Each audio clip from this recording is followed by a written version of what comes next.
Boa noite para todos vocês. Hoje vamos dar início à nossa segunda live do desafio 5 contos de Clarice Lispector em 5 dias. Ontem nós analisamos o conto Feliz Aniversário. Foi bem interessante a gente entender as relações familiares, o olhar ou a visão de mundo da autora. E hoje nós vamos mergulhar num outro universo que tem relação direta com a infância da própria Clarice Lispector. Nós precisamos inicialmente, entender que existe sim traços desse passado, dessas memórias, mas sendo contados agora a partir da perspectiva de uma mulher. E isso sim traz uma série de significados dentro desse texto que é extremamente emocionante, tocante, que fala sobre os sentimentos de uma menina dentro de uma perspectiva adulta, mas que nos faz refletir a respeito de todas as nossas inquietações, nossos questionamentos diante da vida. Restos de Carnaval, sem dúvida, é um conto que nos faz, ou nos remete a essa viagem para dentro de nós mesmos. Por isso é um conto tão especial, tão importante, e eu tenho certeza que vocês vão adorar interpretá-lo junto comigo essa noite. Boa noite, Andréele. Seja bem-vinda. Então, eu vou começar falando um pouquinho, fazendo algumas considerações sobre a parte biográfica desse conto. Clarice Lispector, ela viveu até os 12 anos de idade no Recife. Boa noite, mãe. Seja bem-vinda. E nesse período, a gente vai resgatar um pouco da história da família dela, porque o texto ele tem essa carga muito direta, muito intimista, com um período em que existia uma certa escassez de recursos financeiros e também vamos dizer assim, uma inquietação dessa menina que não conseguia viver feliz ou se sentir feliz plenamente, como se ela dentro de si tivesse uma ânsia muito grande pela felicidade, mas ao mesmo tempo se sentisse presa a uma necessidade também de se manter, vamos dizer assim, sem explorar todo esse potencial que ela teria para ser feliz, porque sentia um certo remorso pelas condições em que a sua mãe se encontrava. Mas vamos voltar um pouquinho no tempo e entender como chega Clarice Lispector, que é de origem ucraniana, ela é ucraniana, mas chegou no Brasil ainda bebê, porque os pais foram forçados devido à Primeira Guerra, eles foram forçados a ter que fugir da Ucrânia, eles vieram para o Brasil, fugindo das milícias russas. Era uma família, inclusive, de Clarice, que era uma família de origem judia. E a mãe passou, inclusive, por abuso sexual. Ela foi estuprada por um desses soldados russos. E, por ocasião dessa violência, ela acabou contraindo a sífilis. Então, a mãe de Clarice, quando chega no Brasil, ela já chega doente. E imagine que naquele período, tratar de uma doença tão séria como a sífilis era algo muito terrível, muito difícil. E é por causa disso que Clarice sempre tem, desde mais tenra idade, aquela percepção de uma mãe que muitas vezes não tinha nem condições de dar todo um suporte, porque vivia muito doente de fato. E aí, imagina ela como estrangeira, ela chega aqui no Brasil. O pai, que na Ucrânia tinha até uma condição financeira boa, chega no Brasil como uma pessoa pobre, uma pessoa simples, e ele tem que se adaptar à sua vida, ele precisa sobreviver e passa a ser um mascate. E o mascate era aquela pessoa que vendia objetos, coisas muitas vezes até usadas, saía de porta em porta ou vendendo nas ruas para tentar sobreviver. E ela morava numa rua que é a Marcial Pinheiro, lá em Recife, assim, em frente, na verdade é a Rua do Aragão, mas ficava assim em frente à Praça Marcial Pinheiro, e ela cresceu ali pelas ruas do Recife, um Recife antigo, um Recife diferente desse Recife de hoje que nós conhecemos, mas um Recife que tinha, assim, não tinha tantas pessoas transitando, E ela fala dela estar correndo o tempo todo na rua, dessa sua experiência em ver o Recife no período do Carnaval e esse Recife no período da quarta-feira de cinzas, que isso simbolicamente dentro do texto tem uma importância muito grande, essa contraposição das imagens e das situações que ela coloca dentro do texto. Então, só para a gente entender melhor, contextualizar o porquê desse olhar dessa menina tão vamos dizer assim, inquieta, né? Dentro dessa atmosfera do existencial, dessa carga existencial, do porquê a vida é assim, desses questionamentos. Porque eu sou uma menina que tenho essa graça de rosa. Sou essa menina que latente dentro de mim tem essa felicidade. Eu sou o carnaval, eu quero viver como o carnaval. Mas ao mesmo tempo eu me sinto culpada. Eu não consigo vivenciar plenamente essa situação. É como se a menina só assistisse, vamos dizer assim, assistisse à felicidade alheia, mas não pudesse ser plenamente feliz, porque tem alguns impedimentos na sua vida que fazem com que ela não possa desfrutar amplamente, né, dessa possibilidade de felicidade. Então, nesse contexto familiar, ainda muito voltado para a questão de um pai que trabalha muito porque precisa sustentar a família, a mãe muito doente. Isso são coisas biográficas que de fato aconteceram na vida de Clarice Lispector no período de sua infância. Tinha uma irmã mais velha que já estava cuidando de seus estudos. Tinha uma outra irmã que é a mais próxima, que a gente percebe que é aquela que é responsável por fazer a maquiagem, preparar o cabelo de Clarice, que também já tinha as suas preocupações, né, de menina também, de adolescente. E temos aí Clarice, com essa série, vamos dizer assim, de questionamentos a respeito do porquê a vida, de certo modo, estava sendo tão cruel e ela não conseguia se desvencilhar, né, dessa condição dentro da sua infância de tantos conflitos, de tantos problemas e cargas emocionais. Vocês podem observar dentro do conto que muitas vezes ela demonstra claramente que ela não quer ser o que ela é. Ela queria ser uma outra. Então, de repente, o carnaval, por ser aquela festa, aquele movimento, né, que trabalha com a questão da euforia, da felicidade e também da fantasia, trouxesse para ela essa perspectiva de que ela, de repente, no carnaval, ela podia ser aquilo que ela quisesse ser. E não necessariamente aquilo que de fato ela era, porque ser o que ela era naquele momento era uma carga muito grande, era um peso muito grande para ela enquanto criança. E o texto, a gente vai ver restos de carnaval, tem toda uma simbologia voltada para os restos prováveis, né, que tem uma relação, os restos da fantasia, da amiga, que passam a ser, pela primeira vez, o grande instante de felicidade da menina, porque pela primeira vez ela vai poder se fantasiar, mas ao mesmo tempo são esses restos de memória, que ficam ali incutidos no coração da menina. Agora me falem aí, vocês leram o conto? Vocês escutaram? Até coloquei no grupo também uma interpretação que eu achei muito bonita no YouTube, que é um ator, né, fazendo a dramatização desse conto. Então, quem não viu, entra lá no grupo depois, assiste esse vídeo, que eu acho assim, muito bonito, muito tocante, com uma carga muito emocional, que revela de fato, né, esse sentimento da narradora personagem.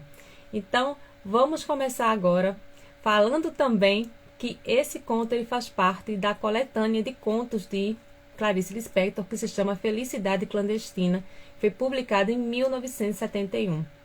Algo que é preciso também levar em consideração é que quando a gente fala desse voltar, né, desses dados biográficos dentro do texto, a gente não pode interpretar como sendo que tudo aconteceu no passado exatamente dessa mesma forma.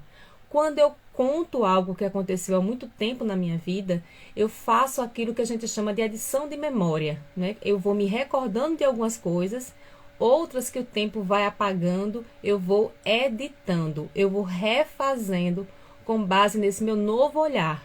Porque a gente vai olhar que esse conto ele não é contado sob a perspectiva da menina, é contado através da perspectiva da mulher que recorda de um carnaval que a marcou de uma forma diferente.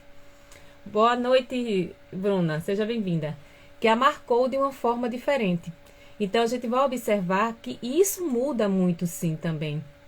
Essa visão sobre os acontecimentos. Porque uma coisa é uma menina contar, outra coisa é uma mulher que recorda fatos, acontecimentos da sua vida em um tempo passado e agora faz uma reflexão com base na sua experiência enquanto mulher.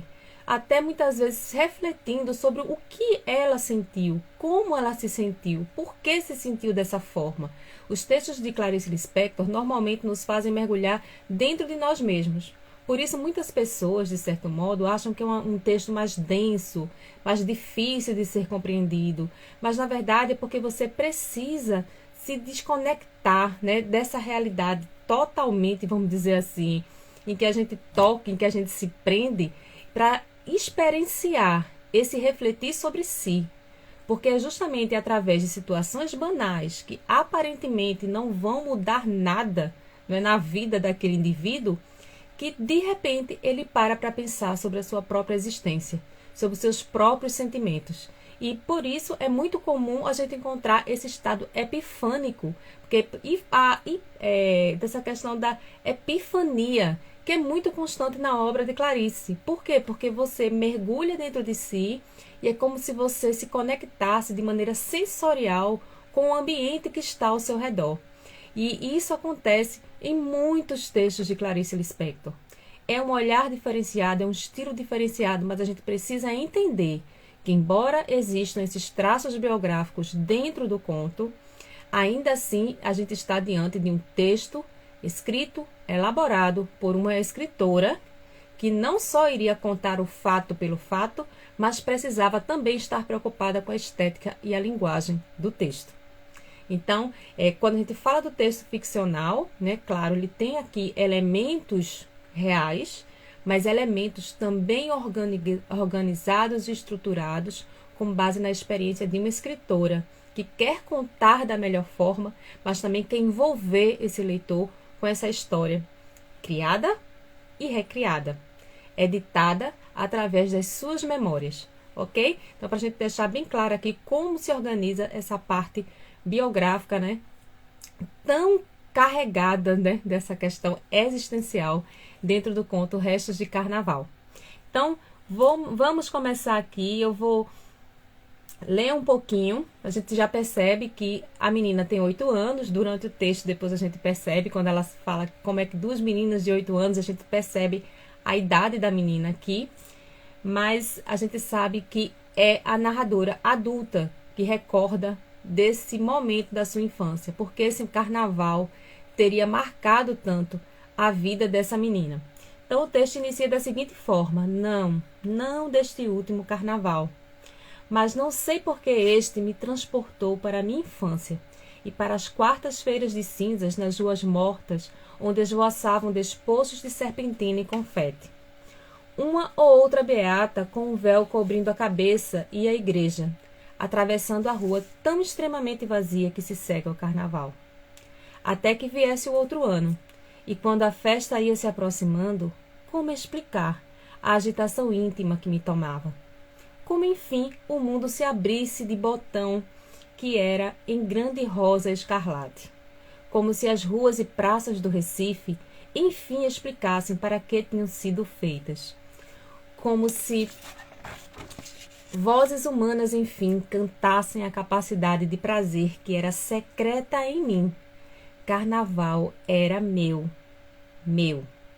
Só nessa primeira parte, a gente já vai perceber o quanto existe um intimismo profundo e uma conexão muito grande, uma interseção, na verdade, muito grande entre o carnaval e o próprio interior secreto da personagem. Isso por quê? Porque ela sentia que é como se a cidade tivesse sido feita para vivenciar aquele momento festivo. Os contrapontos, né, dessas ruas vazias, sem o carnaval, né, na quarta-feira de cinzas, e a euforia do carnaval aparecem num contraponto como se fossem também essa dualidade existente dentro do próprio interior da menina, já que ela era aquela que aparentemente não era feliz ou não tinha nenhum tipo de perspectiva de felicidade. No entanto, no seu interior, secretamente, ela tinha essa ânsia, essa busca pela felicidade, como acontecia no período carnavalesco nas ruas do Recife. Então é como se a cidade e a menina fossem naquele momento a representação de uma coisa só, em momentos diferentes, como é o Recife da quarta-feira de cinzas, com o vazio e, vamos dizer assim, o silêncio da ausência do carnaval, e como é o Recife no período da festa, na grande euforia de vivenciar e de ser feliz e de aproveitar todos os momentos da festa. Essa é a Clarice. Ela diz: eu sou o carnaval. Ela diz: o carnaval era meu. Meu. E ela repete, a gente usa aqui esse pronome possessivo. Ele não aparece aqui no final desse trecho à toa. Meu, o carnaval era meu, ou seja, era o que de fato a representava, era essa explosão da alegria, mas é algo que ela já coloca anteriormente como algo secreto dentro dela, algo que não era revelado, mas que revelava de fato a sua essência genuína. Ela era o carnaval. Então, na sequência é colocado assim: no entanto, na realidade, eu dele pouco participava. Nunca tinha ido a um baile infantil. Nunca me haviam fantasiado. Em compensação, deixavam-me ficar até umas 11 horas da noite, à porta do pé da escada do sobrado onde morávamos, olhando ávida os outros se divertirem. 2 coisas preciosas eu ganhava então, e economizava-as com avareza que durariam os 3 dias: um lança-perfume e um saco de confete. Nessa parte, a gente vê como é comprovada a questão da escassez econômica por parte da menina, né? Ela não participava plenamente da festa, mas ela tinha pelo menos aquele sabor de ficar lá no pé da escada, vendo as pessoas se divertirem. Então veja que eu vejo o mundo. A festa é o outro, é o objeto, é a terceira pessoa. Eu contemplo felicidade, mas eu não consigo viver plenamente essa felicidade. Então, ela aqui, como criança, ficava lá no pé da escada, ela não ia para a festa, ela não entrava lá no meio da multidão para se divertir, mas ela via as pessoas se divertindo. Ela entendia que, claro, existia uma conexão entre o seu próprio ser e aquela manifestação. No entanto, não era algo que ela pudesse viver plenamente, ter a sua própria experiência ali. E aí o que vai acontecer? Ela fica observando, e também é colocado que ela só ganhava naquele momento esse saquinho de confete, um lança-perfume, que ela tinha que guardar, desculpa, para que durasse os 3 dias. Ou seja, se acabasse, ela não teria condições de ter outro. Então, ela teria que economizar. Era algo que ela precisava tomar cuidado no momento em que ela estivesse ali cuidando, né? Ou participando ali daquela festa. Então, gente, o que é que a gente vai observar também que é muito importante? É que logo após essa parte, nós temos assim: está se tornando difícil escrever, porque sinto como ficarei de coração escuro ao constatar que, mesmo me agregando tão pouco alegria, eu era de tal modo sedenta que em quase nada já me tornava uma menina feliz. Então, mesmo ela não participando ali ativamente daquela festa, da multidão, da alegria ali do carnaval, só aquele pouquinho já a deixava feliz, ela já se contentava com aquele pouquinho. Aquilo era um momento importante para ela. E quando ela diz assim: como está se tornando difícil escrever, a gente vê essa narradora adulta que, quando busca esse momento na memória, sente uma angústia, sente uma melancolia, sente essa dor. Por que eu digo isso? Porque ela diz: tá difícil escrever. Nossa, contar, voltar a lembrar isso tudo é algo que dói, é algo que machuca. Então, tem essa carga emocional muito forte aí na parte desse texto, que quando ela recorda, ficar ali embaixo, no pé da escada, vendo as pessoas se divertindo, e ela tendo essa ideia de que, nossa, eu era esse carnaval, eu queria estar ali, vivenciando aquela felicidade junto com as pessoas, mas eu não fazia isso, eu não podia fazer isso, tudo era muito escasso. Tudo ainda era algo que não me dava essa liberdade de viver plenamente esse momento do carnaval. E é importante a gente observar também que ela era sedenta. Veja que coloca aqui o texto que ela poderia ficar com o coração escuro recordando esse momento e que era sedenta com um quase nada, ou seja, só ali aquele quase nada já a deixava feliz. Tinha uma importância, tinha um significado muito grande para ela. E as máscaras? Eu tinha medo, mas era um medo vital e necessário, porque vinha ao encontro da minha mais profunda suspeita de que o rosto humano também fosse uma espécie de máscara. À porta do meu pé de escada, se um mascarado falava comigo, eu de súbito entrava no contato indispensável com o meu mundo interior, que não era feito só de duendes e príncipes encantados, mas de pessoas com seu mistério. Até meu susto com os mascarados, pois era essencial para mim. Muito interessante, né, que ela, pelo menos ela passa essa ideia de que já desde criança ela tinha essa percepção do mistério humano. O que se passa na mente das pessoas? O que de fato elas sentem? O que será que elas querem mostrar? Quais são suas máscaras? Então a gente já viu uma menina que percebe que se assusta com a máscara física, mas que percebe que as pessoas não precisam usá-las para tentar disfarçar o que realmente são. Veja essa percepção, mais uma vez, do ser e do parecer, né? E uma menina ainda muito pequena, mas que já tinha essa ideia. Ou seja, eu não estava ali só pensando nos duendes e príncipes, né, que fazem parte desse universo infantil. Essas máscaras que me assustavam, ao mesmo tempo eu precisava disso. Era algo que fazia com que ela tivesse curiosidade, né, sobre o que eram essas máscaras sociais. E ela já mostra isso aqui nesse trecho, bem interessante, né? Essa percepção dela em relação ao humano, né? Desse mistério do humano. Não me fantasiavam. No meio das preocupações com minha mãe doente, ninguém em casa tinha cabeça para carnaval de criança. Mas eu pedia a uma de minhas irmãs para enrolar aqueles meus cabelos lisos que me causavam tanto desgosto.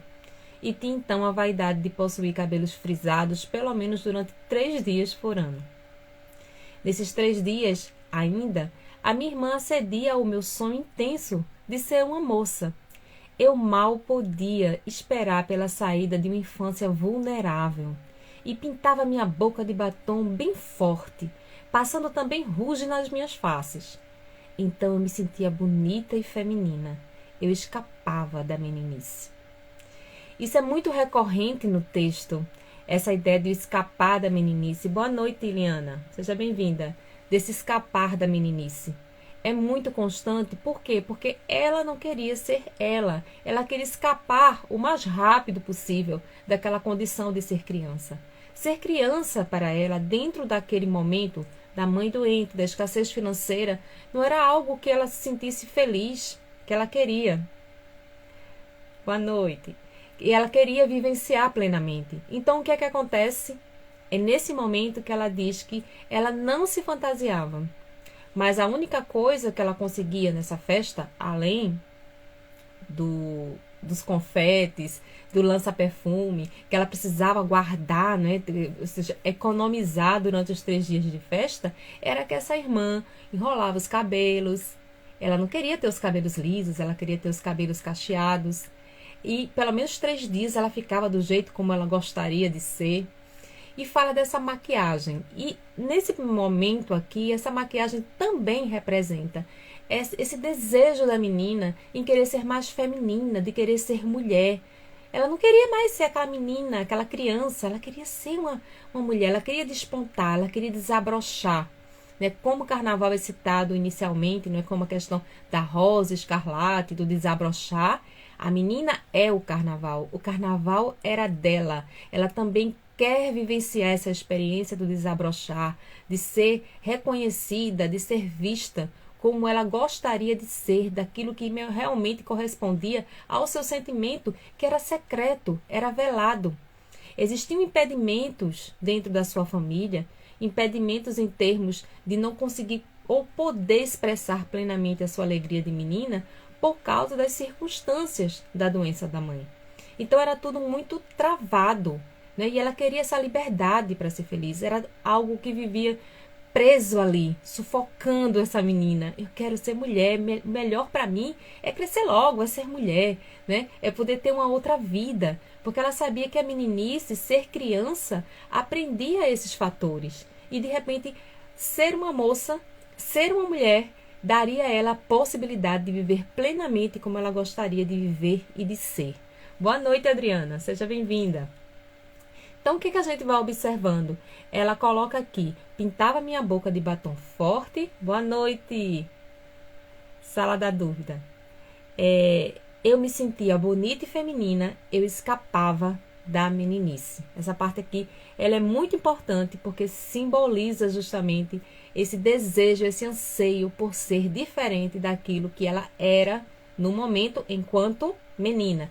Lembrando sempre que a perspectiva da narradora mulher, adulta, que relembra, que rememora essas situações do passado.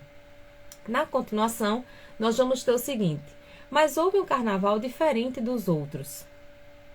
Lembrem que lá no início do conto é frisado logo na primeira frase do conto o seguinte: não deste último carnaval, mas não sei por que este me transportou, ou seja, essa volta ao passado, para a minha infância e para as quartas-feiras de cinzas das ruas mortas. E aí ela começa a falar, né? Que voaçavam serpentinas e confetes, falando lá do carnaval na cidade do Recife. Então, a gente vai perceber aqui que ela não sabe explicar porque o carnaval atual fizera com que ela remetesse a esse carnaval do passado, da sua infância. Mas ela coloca aqui, mas houve um carnaval diferente dos outros. Então, como era o carnaval dela?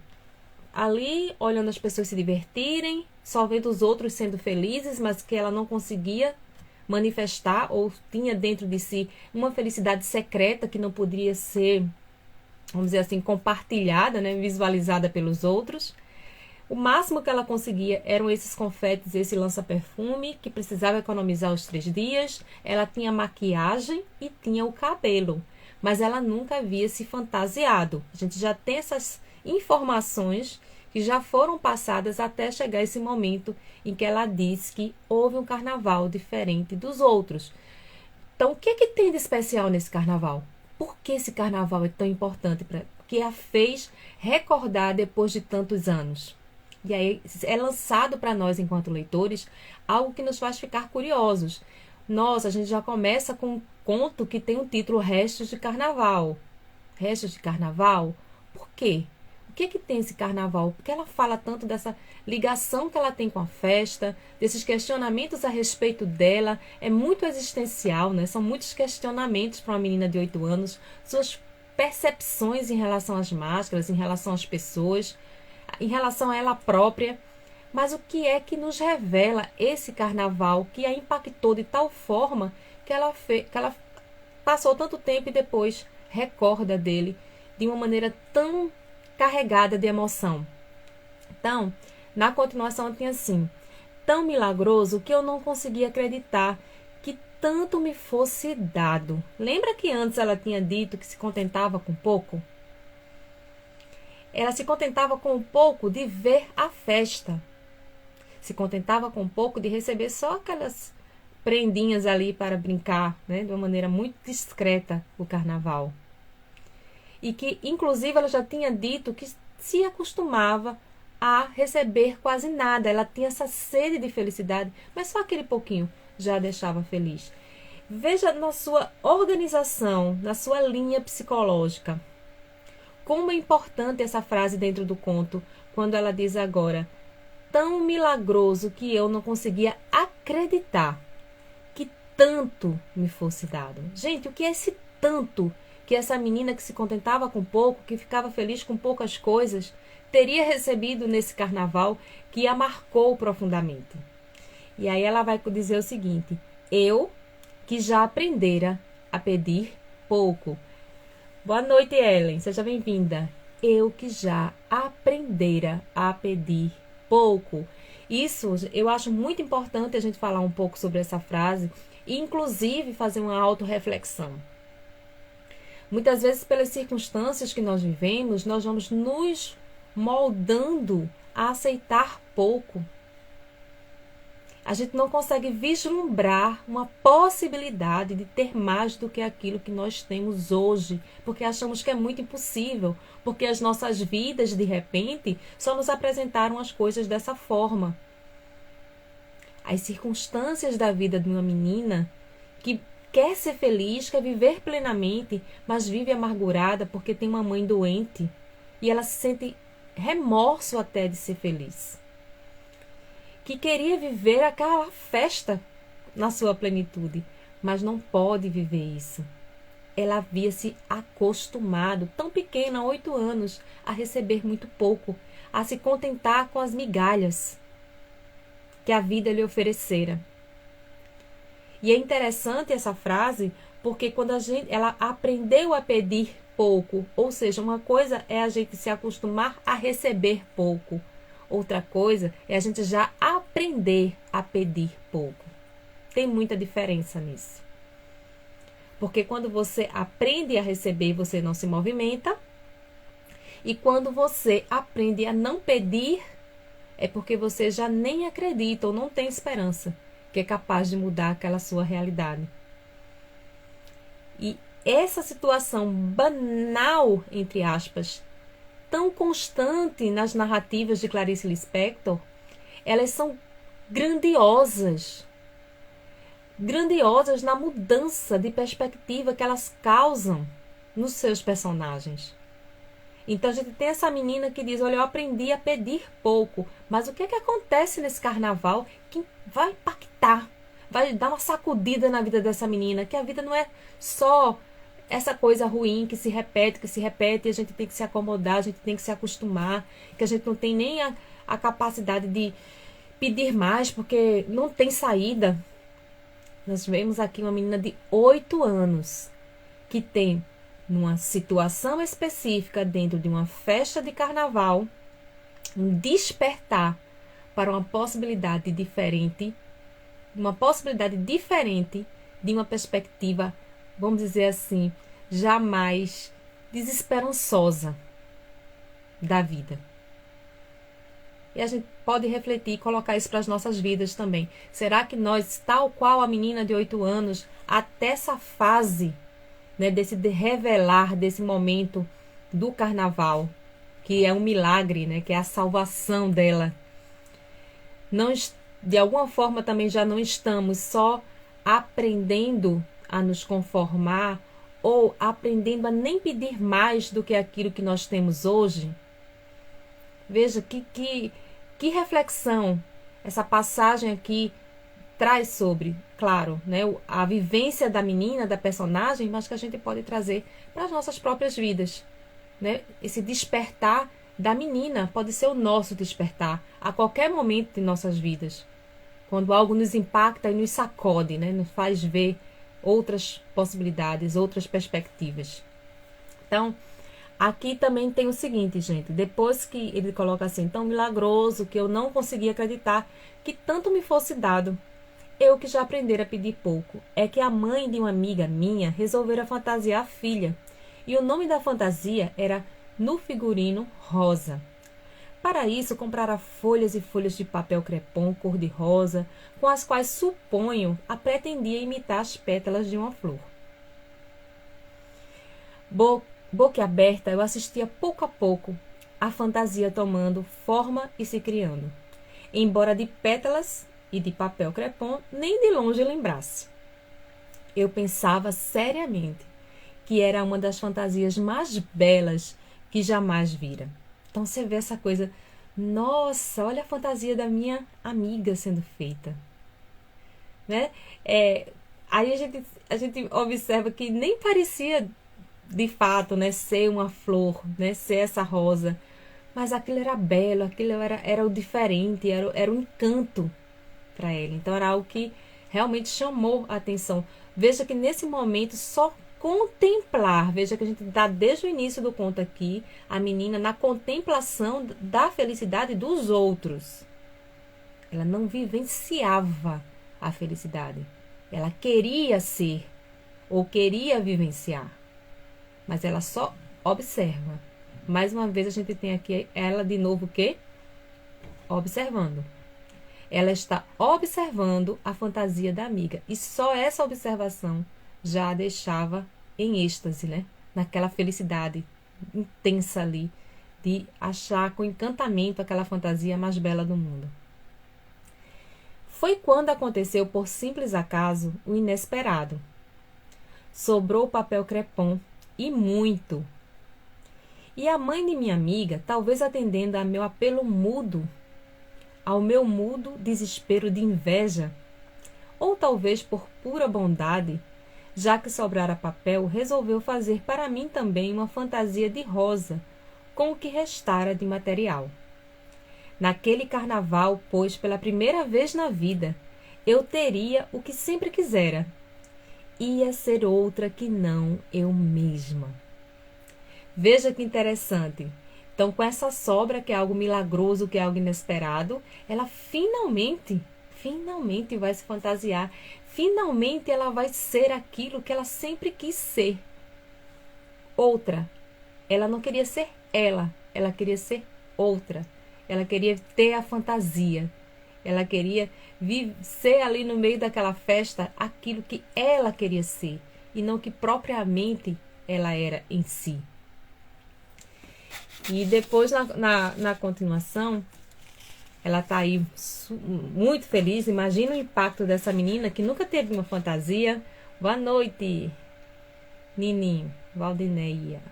Seja bem-vindo. Então, o que é que vai acontecer? Nessa efusão, nesse momento, esse fervilhar, né, de alegria da menina, imagina o impacto. Ela conseguir ter uma fantasia, imaginem isso, porque ela não tinha até então sentido esse prazer, né, de ter a fantasia. Até os preparativos já me deixavam tonta de felicidade. Nunca me sentira tão ocupada. Minuciosamente minha amiga e eu calculávamos tudo. Embaixo da fantasia usaríamos combinação, pois se chovesse e a fantasia se derretesse, pelo menos estaríamos de algum modo vestidas. A ideia de uma chuva que de repente nos deixasse dos nossos pudores femininos de 8 anos, de combinação, na rua. Morríamos previamente de vergonha, mas Deus nos ajudaria, não choveria, quanto ao fato de minha fantasia só existir por causa das sobras de outra. Engoli com alguma dor meu orgulho, que sempre fora feroz, e aceitei humilde o meu destino que me dava de esmola. Tem interessante o traço da personalidade, né? Ou seja, eu aceitei, eu era orgulhosa, já desde criança eu sempre fui orgulhosa, mas eu aceitei o que esse destino me deu de esmola. Porque eu nunca tinha tido essa experiência. Eu estava ali toda animada com a minha amiga. Vamos botar uma combinação. E se chover? Coisa de criança, pensando, né? No que poderia acontecer. Não, mas não vai chover. Deus vai ajudar. A gente não vai ficar molhada e tal. Então, toda aquela... Imagina aquela cumplicidade das meninas se fantasiando e brincando no carnaval. No caso dela, seria a primeira vez que ela iria se fantasiar. Então, a gente está aqui no momento de... Nossa, de êxtase e de felicidade para essa menina. Como isso representava para ela. E aí, quanto ao fato da minha fantasia só existir, aí eu já tinha falado, né? Mas que exatamente aquele carnaval, o único de fantasia, teve que ser tão melancólico. De manhã cedo, no domingo, eu já estava de cabelos enrolados, para que até de tarde o frisado pegasse bem. Vê que interessante, como ela estava concentrada, realmente se preparando para esse momento. Já desde manhã ela já estava lá com o cabelinho dela todo enrolado para ficar frisado, né? Que ela queria muito isso. Mas aqui a gente já percebe que algo vai acontecer. Por quê? Porque já é colocado. Mas por que exatamente aquele carnaval, o único de fantasia, teve que ser tão melancólico? Sabe? Você se organizar, você querer viver alguma coisa assim, e estar naquela... adrenalina, vai ser muito bom, a gente vai fazer isso, aquilo outro, e de repente ter balde de água fria, e você inesperadamente, na mesma proporção que você ficou muito feliz, algo vai acontecer que te deixa desanimado, triste. Foi o que aconteceu, mas porque logo esse da fantasia, ela nunca tinha tido aquela experiência. Esse tinha que ser tão melancólico, esse tinha que doer tanto para mim. A gente vai percebendo, né, uma questão tão existencial e tão profunda nessa procura de respostas e questionamentos a respeito da vida. Por que a vida é assim? Logo esse, ela está questionando. Porque logo esse podia ser qualquer outro. Mas logo esse que eu ia me fantasiar. E na sequência a gente tem, mas os minutos não passavam de tanta ansiedade. Enfim, chegaram 3 horas da tarde. Com cuidado para não rasgar o papel, eu me vesti de rosa. Isso é muito representativo para essa menina, se vestir de rosa. Ela ansiava, o carnaval era a rosa escarlate que desabrochara. Ela queria ser outra que não era ela. Ela queria escapar da meninice. Finalmente, ela era uma rosa. Ela estava vestida de rosa. Era a fantasia do carnaval.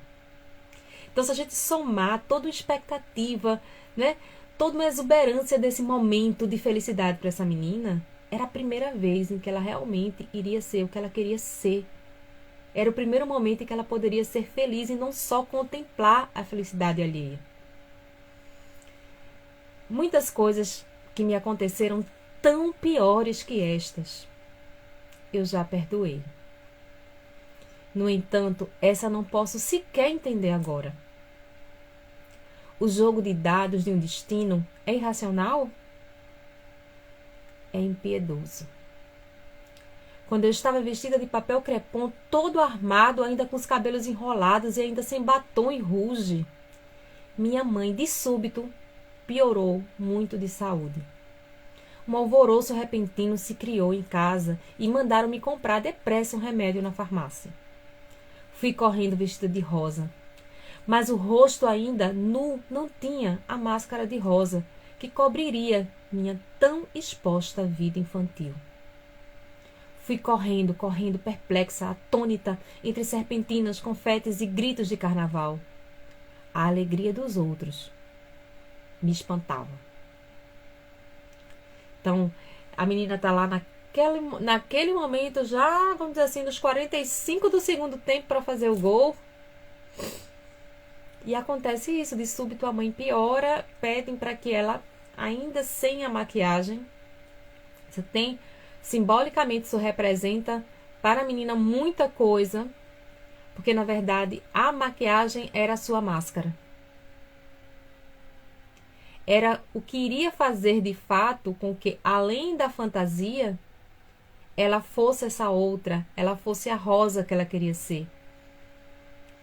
Então, quando ela sai correndo em desespero para comprar esse remédio na farmácia, no meio dos gritos, da alegria das pessoas, ela se espantou com aquela alegria, porque ela estava num momento ali de muita angústia. Ela estava perplexa, atônita. Veja como essa carga aqui né, vai aparecendo, ó, correndo, perplexa, atônita, entre serpentinas, confetes, gritos de carnaval. A gente vê aquela grande confusão ao redor dela e esse sentimento dela de muita angústia. A alegria dos outros me espantava. Quando, horas depois, a atmosfera em casa acalmou-se, minha irmã me penteou e pintou-me.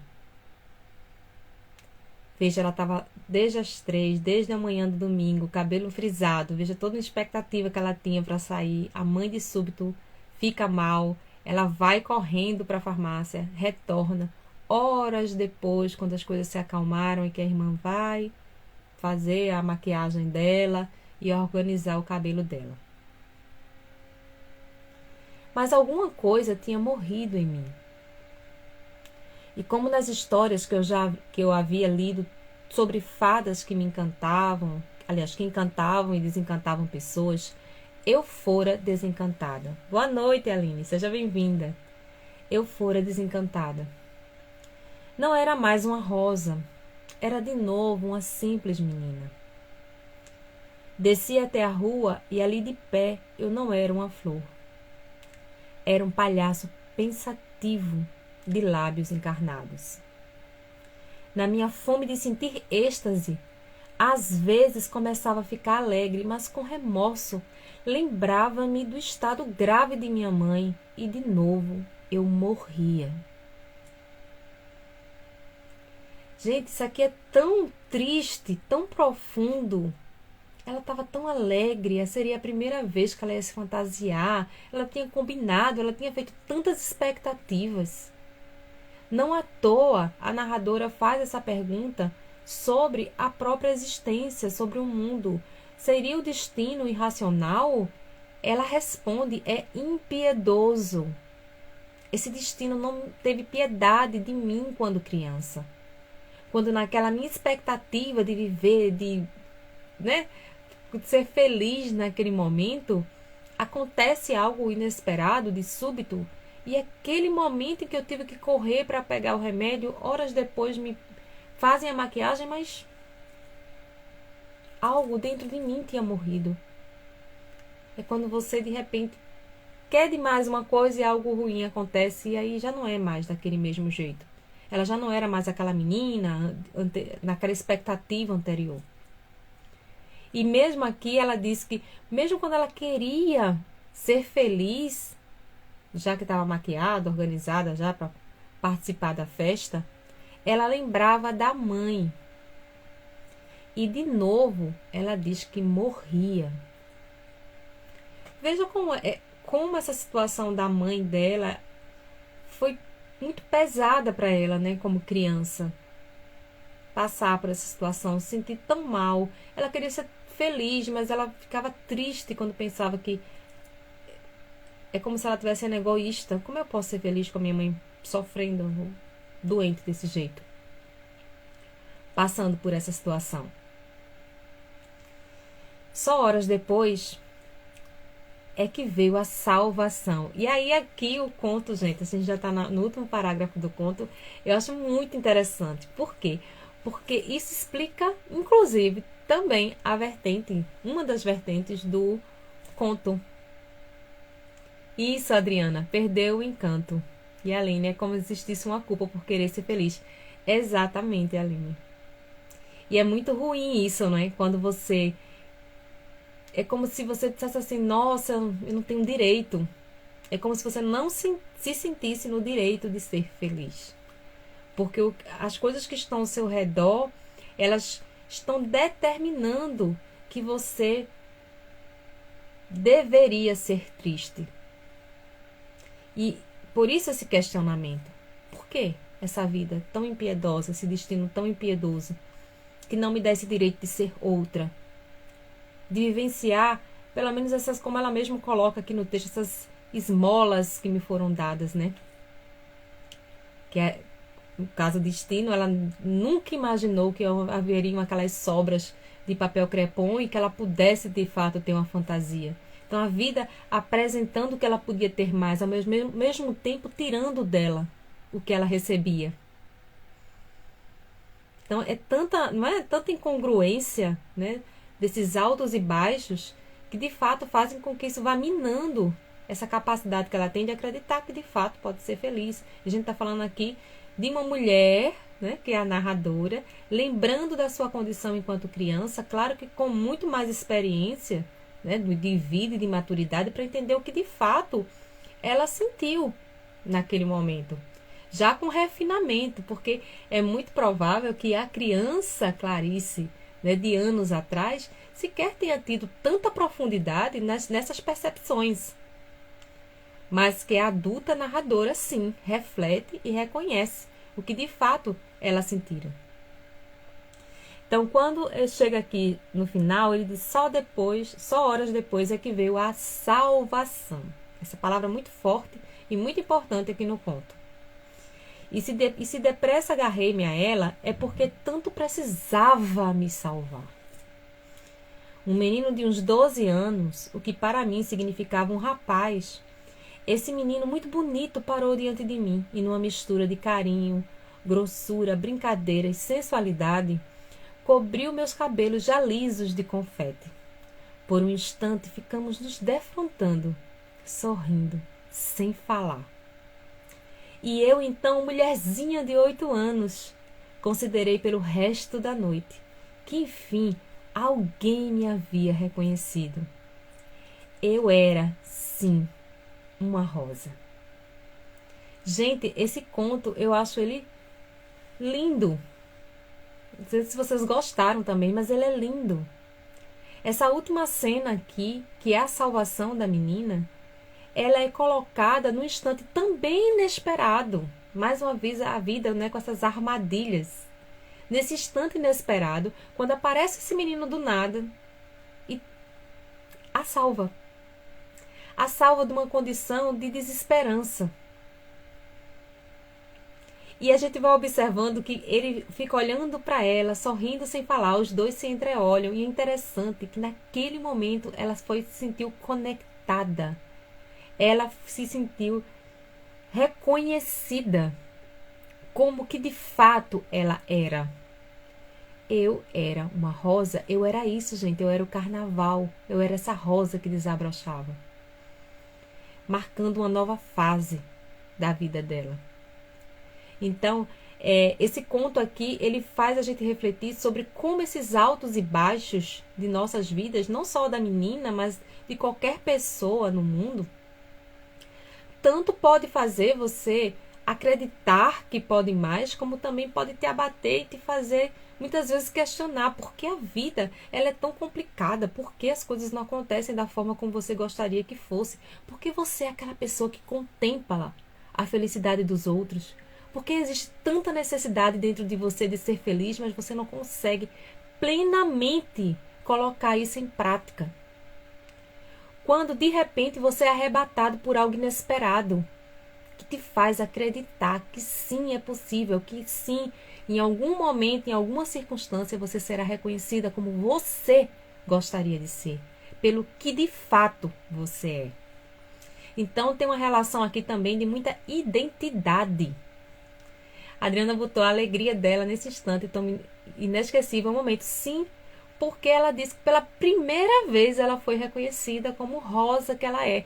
Nossa, alguém foi feliz comigo.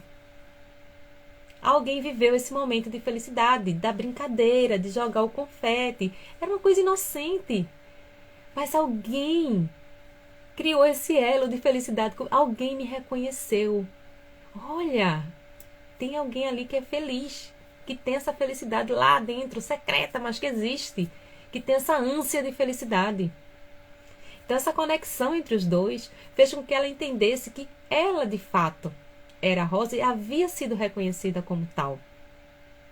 Então a gente vai ver como esses contos de Clarice, eles trabalham com essa coisa do, sabe, daquilo que você não controla, dessa vida que você não controla, que te apresenta altos e baixos e nuances. E como você lida com isso?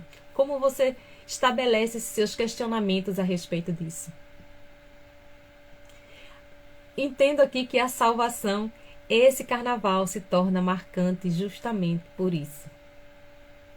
Porque foi neste dia, apesar desses altos e baixos, dessas surpresas que a vida foi colocando diante da menina, que ela, pela primeira vez, se reconhece. Olá, boa noite, Crocheteria Lima. Seja bem-vinda. Que é nesse momento em que ela se vê reconhecida como a sua essência e o que de fato ela é, que queria ser essa explosão de alegria, essa explosão de felicidade. Não à toa, não é, tem essa relação com a questão do carnaval, justamente porque liga, né, um ponto ao outro. Então, gente, eu vou finalizando aqui esse conto. Olá, Janice, tá bom? Seja bem-vinda. Então, assim, esse conto aqui, ele tem muito essa questão existencial, né, dessa busca pelo entendimento a respeito do que acontece nesses altos e baixos de nossas vidas, de como nós nos portamos diante dessas circunstâncias que muitas vezes querem nos abater, mas também mostra uma passagem positiva, que da mesma forma que a vida te surpreende negativamente, ela também te surpreende positivamente. E quando esse positivo acontece, é quando a própria autora aqui, né, a narradora, coloca como sendo a sua salvação. Naquele instante que ela estava triste, deprimida, ela teve esse momento de felicidade. Restos de carnaval, tanto pode ser, né, como eu já tinha falado anteriormente, os restos da fantasia que fez com que ela tivesse uma possibilidade, né, uma verdadeira viagem. Sim. Como também a gente vê que tem uma ligação aqui muito grande, gente, com essa última parte do conto, né, com a sua finalização. Por que isso? Porque, na verdade, esses restos de carnaval aqui poderia ser justamente esse último instante, essa passagem tão rápida que fez com que ela se salvasse. Então, para você entender um texto de Clarice Lispector, é preciso que você ultrapasse essa linha, vamos dizer assim, superficial do texto. É necessário trabalhar com símbolos, significados, e você realmente ter uma visão mais voltada para essa psicologia dos personagens e dessa interiorização. Sim, não só nesse conto, em muito, em toda a obra de Clarice a gente vai ver essa busca por isso, e esses questionamentos, né? E essa questão existencial muito presente, tá bom? Então, eu quero agradecer a participação de todos vocês. Muito obrigada por vocês estarem aqui, terem participado, terem comentado também. Amanhã nós vamos para o nosso terceiro conto do desafio, que é Felicidade Clandestina, também deste livro aqui, do Felicidade Clandestina. Inclusive, o conto de amanhã tem o mesmo nome do livro, né? Que tem essa coletânea de contos. E a gente vai também ter traços biográficos de Clarice Lispector e Felicidade Clandestina. Então, quem ainda não leu, se está lá no grupo, os contos já foram disponibilizados, dá uma lida antes, porque fica mais fácil de compreender o que se passa dentro do conto, né? Sabendo que texto literário precisa ser lido de forma diferente. Não adianta você querer ler o texto literário como se você estivesse lendo a bula de remédio. Não vai dar certo, tá bom? São linguagens diferentes. Trabalha com linguagem, trabalha com estética, trabalha com simbologia, e é preciso ler o texto, ler o gênero de forma diferente para que você possa, de fato, extrair um significado e ser proficiente. Tá bom, gente? Então, beijo para vocês. Até amanhã, às 20 horas, eu vou estar aguardando por todos vocês para a gente analisar a Felicidade Clandestina. Tchau!